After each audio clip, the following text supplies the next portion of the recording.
Hey guys, welcome back to another video. Today I'll be doing a video on how I craft the most relevant title tag for a specific web page. This could be a blog post, a service page, any specific page. How I craft a title tag that's, emphasis on kind of, I guess you could say, a title tag that wants to be clicked on, right?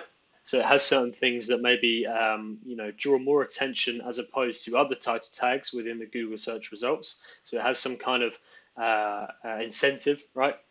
And then also a title tag that explains, simply what the content is and what the expectation for that user when they click on that title tag, what they expect to see on the page, right? So at the end of the day, when you think about it, Google is their sole job is to create relevant content for the user's search query, right? Provide relevant content for the user's search query, and that's basically the job of a title tag, right?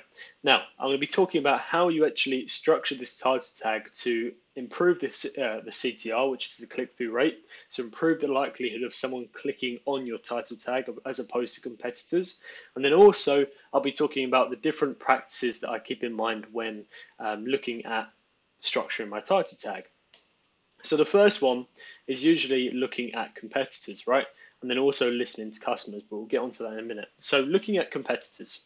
So the first thing I usually do when building a page on Duda, right, is so I'll structure most of the pages. I'll build the pages, right, and then I'll go through and enter all of the kind of basic SEO data, right? So this could be the URL structure, this could be the SEO title tag, this could be the page description, things like that. But what I usually do is really, I usually go through one by one most of the time. Maybe not page title and page URL. Usually do them at the same time, but I usually kind of research what is, if I'm doing SEO for a client, which 9 times out of 10 I am, I usually research what kind of competitors are ranking for that key phrase, okay? And usually when we're structuring pages and things like that, and we're thinking about which keywords are right for that page and how we structure, what each page is going to be targeting, is we create a sitemap, right? And I'm going to show you an example of what a sitemap looks like. Really simple stuff, inspired to so TMS sitemap. And we usually send this over to the client. So it basically goes through all the different pages on the site, and then we send this over to the client for approval, and it covers all the different keywords that we intend to rank for, okay? So, for example, this one, the example that we're showing you today is TMS for versus ECT, right? Which is basically TMS is like a medical practice for mental health and things like that, and it's often there's often a comparison between TMS and another treatment called ECT, which is, in other terms, shock therapy. Okay, and we're basically going to be doing an article on the differences between TMS versus ECT. Now, to tell you about how I would usually go about structuring a title tag for this specific keyword, the first thing that we do is we take this keyword and we plug it into something called Nightwatch, which is basically a Chrome add-on you can get to search from any country. In this example, we're wanting to rank nationally as opposed to locally, so TMS versus ECT in the United States as opposed to a specific location, right? So TMS versus ECT, we search that, and then we can actually see with our eyes, right, without using any kind of tools or anything like that. We're just using the Google search system. We're actually looking at what the competitors are using for their title tags, right? So as you can see here, TMS versus ECT, your simple comparison, get the pros and cons, right? So it's quite interesting to see how people are structuring their title tags. And there's a couple of different reasons why someone would, think about, structuring their title tags in a certain way. And there's a couple of different reasons. So, for example, increasing the CTR. And what I mean by that is the click-through rate. So someone would structure a title tag in a way to almost create like an incentive as opposed to over the competition in that search listing, right? In that Google search results. So, for example, you would do something like TMS versus ECT. TMS versus ECT, free guide included, right? Or you could do, you know, TMS versus ECT, your full comparison 2021, right? So it's creating that relevance, and you know, when you see that as opposed to another listing in the Google search results, you'd be more inclined to click on it. Okay, so it's really basic stuff, but it's something that is really important for your SEO strategy, and you know, in general, just getting more traffic to the site, right? Which in directly helps SEO, right? Well, helps SEO. So as you can see here, we've noticed there's a common practice where they're having the kind of keywords towards the left or the first word within the title tag, right? So, you know, these people at the top, TMS versus ECT, that is the question, and then, you know, the company Psychiatric Times, right? So what's interesting about this is they've actually used versus instead of the kind of VS that is usually commonly used, right? And as you can see here, it's used again down here, and this one seems to be, you know, ranking higher than these. Probably not a reason as they're ranking, you know, it's probably not the reason why they're ranking higher. It's just interesting to see which of the higher articles are how they're structuring their title tags, right? This one's quite nice. So they've actually used the full term. So, you know, they've used transcranial magnetic stimulation and electroconvulsive therapy. I may have butchered that. Yeah, electroconvulsive therapy. Comparison between, yeah, so ECT, TMS. What I like is this one, TMS versus ECT, your simple comparison, get pros and cons. It's quite nice. It gives that expectation that that specific page is going to be simple to understand, easy to read. And what's quite nice about this is you're setting that expectation for the user, right?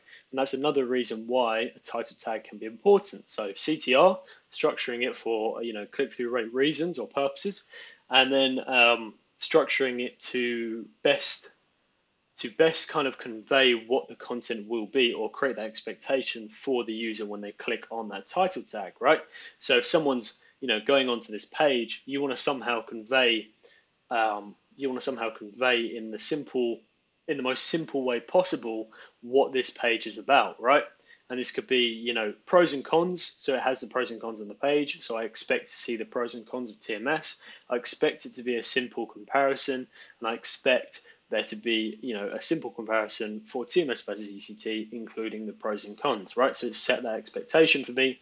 When I click on that title, what should also be in place is the same, you know, the same title, the same what we call a H1 tag, the same H1 tag as the title tag, right? So we've got the title tag should be the same as, or even similar to the H1. And as you can see here, it's actually not, right? They've got TMS versus ECT, okay, but they haven't got the simple comparison or get the pros and cons, okay? They've got your guide to depression treatments that work. Now, this is not a huge issue. It's just good practice to keep that same expectation for the user and for Google. But that would be something else I would look at. So obviously we can see that they've done comparison chart, a simple comparison chart with their pros and cons. Yeah, so pros and cons as well. Okay, I hope that makes sense. So to go back to the little kind of little form in here, so we've got look at competitors, see what competitors are doing. So we go back to here. So we can get a rough idea of what people are doing, which depression treatment is right for you, ECT, TMS versus ECT, comparing TMS and ECT full guide. And usually people, what they'll do is they'll do like different incentives, like you can do the years, so 2021, certain other kind of industries, you'll see like a common factor in their kind of title tag. So you'll see practice, sorry, not factor. So a common, let's say best toys for dogs, right? So you probably start to see, the 16 best toys for dogs, the 10 best toys for dogs. They'll use numbers, 12 best toys for dogs, 2021. So you see this common kind of factor across these title tags as well, the 8 best toys for dogs. So this kind of a number, which is like a list type content, which is quite nice as well. And what I would even say is before you even start writing content, always look at the competition, see what they're doing, see what kind of content, Google is actually rewarding and ranking before you start building out your page, right? So, for example, if you're writing about the best toys for dogs and you go onto, you search up this keyword and you say, right, what kind of content should I be writing? We can see that there's list type content, and that's the content that Google is favoring, 16 different recommendations, and that's what they like to see, as opposed to, say, a blog post, right? Or a video, or, things like that. So, yeah, as you can see here, this kind of doesn't look like, let's just have a look here. So, dog toys, how to pick the best and safest. Yeah, so this isn't really list type content. So as you can see here, it's actually ranking lower as opposed to the ones that Google is favoring, which is more list type content, right? So it's all dependent on, this is a great way of like doing competitor research and then figuring out what kind of content to write and then figuring out what kind of title tags to build, right? And if you were to do like a dog toys as well, sometimes it's quite nice to look at what people are doing, say 16 best dog toys to entertain every type of dog in 2021. Say, for example, you were to do another article. Let's say, for example, we're in 2022, you were to do an article that said the 35 best dog toys to entertain dogs in 2022, right? So you're improving, you're improving, so you're making the article the latest type of article, so it's more relevant to today. Okay, so someone would be more inclined to click on it. And then you're also adding double the amount of options, okay, for the user to look at. So that user, when they search it up, they'd be more inclined to click on your search result as opposed to another. That said, keep it in mind if you're ranking fairly high, right? Because at the end of the day, if you're ranking high, you're usually going to be clicked on as opposed to the ones down here. Okay, so one thing I did notice when looking at all of these different terms is something that I came across when I was doing some other work for another TMS clinic, and we were tracking the calls to the business, right? And I noticed that the person that was calling up, they were asking about TMS, and I was listening to the recording because we use call tracking, and you can actually hear the calls coming to the business, and you can also do something called keyword tracking, where it basically uses AI to figure out which keywords are being mentioned in the phone call conversation, right? So it could be like, isn't that shock therapy? Isn't that, they could say, for example, this lady, she said, oh, what's TMS? Is it like shock therapy, right? So it would highlight those two keywords, TMS and shock therapy, right? So I was noticing a common kind of term, this common kind of term coming up quite consistently over the past month, right?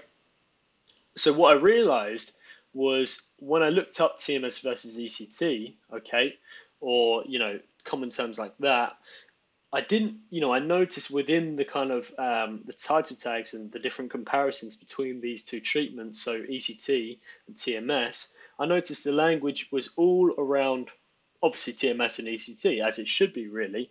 But when I thought about, thinking from the customer's perspective, if someone was to search up, the different comparisons between TMS and, shock therapy, let's just have a look here, just see if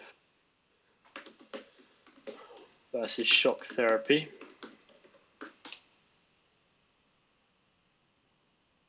So as you can see here, when I search up TMS versus shock therapy, the common kind of keyword that comes up is ECT, right? ECT, ECT, ECT, okay? That's not very relevant to the user's search query, okay? They wanted to know what the difference was between TMS versus shock therapy. I get that it is the same thing, but it's in a different term, more of a kind of more of a, I guess you could say, a medical term, ECT, the real name for it, or, electroconvulsive therapy. However, to the user, to their brain, they're not going to know what that is, right? They're not going to, well, most people wouldn't really know what ECT was, but they would know kind of the common phrase or the I guess you'd say the slang term shock therapy, okay? So what I did, and this is proven to be true as well, based on me listening to the customers calling up the business, consistently asking if it's the same as shock therapy as opposed to ECT, right? So what I did then was I looked at, okay, so TMS versus ECT. So we can see that no one is using the key term shock therapy. Let's use the key term shock therapy. That's all I did. So TMS versus ECT, and then I asked the question, is it shock therapy, right? Now, you're asking that question, right? So you're using the key term to the left, right? The first, our keyword is further, on the first term. So, it's good practice to have that. And as you can see, our competitors are doing that. They're using the key term and they're putting it as the first word, the first keyword. And then we've got the kind of the incentives, right? Here's the facts, okay? And you could even do here's a facts, or let's say like here's, I don't know, you could add some kind of number maybe, or you could add like a 2021. I don't know, you could add some kind of, you could even add some more incentives to that. I don't know, but this is kind of, I'm going to keep it simple. I just want to do TMS versus ECT. Is it shock therapy? Asking that question, putting that kind of term, adding that term into the title tag because it hasn't been used before, and then we'll experiment and we'll see if the click-through rate increases once we get that ranking, to see if people are clicking on ours as opposed to the other results, right? Once we get that ranking, obviously. But so yeah, I mean, that's really what I do. Then I would probably look at if, how can I improve content based on title tag, and then I would look at, obviously, we looked at the competitors, we listened to the customers, how can I improve my content? And then we looked at the content, if we can improve the content as well. Sometimes, you may see that other competitors are structuring their content in a different way, like we looked at earlier. If you're doing, a blog post type content for dog toys, right?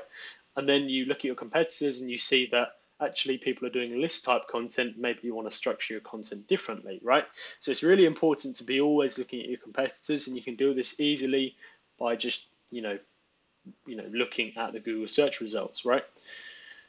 And then also we want to try and, keep in mind making that title tag as similar to the H1 on the page as possible. So that could be, we could probably do something like TMS versus ECT as a title, obviously, good for SEO reasons. And then we could probably put, is it shock therapy in place as well, right?